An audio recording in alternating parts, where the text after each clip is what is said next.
আজ সকালে ক্ষেত থেকে শুরু আমাদের দিনের কাজ। সো হ্যালো এভরিওয়ান, কেমন আছো তোমরা সবাই?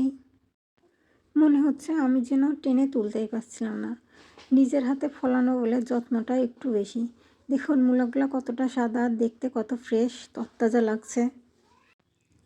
আমাদের মূলো তোলা শেষ। এখন আমরা এগুলো বাড়ি নিয়ে গিয়ে ভালো করে পরিষ্কার করে বাজারে নিয়ে যাওয়ার জন্য প্রস্তুত করব।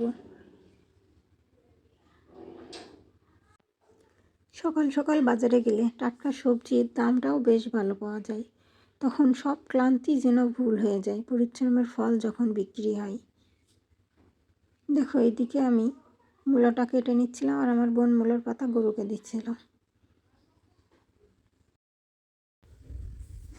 এদিকে দেখো আমি আর মা মূলাগুলো ভালো করে ধুয়ে নিচ্ছি। পরিষ্কার জলে কয়েকবার করে ধুতে হবে যাতে মূলাগুলো দেখতে ঝকঝক করে আর বাজারেও দেখতে সুন্দর লাগে। আর এদিকে মুরগিগুলো দেখো কি সুন্দর ঘোরাফেরা করছে।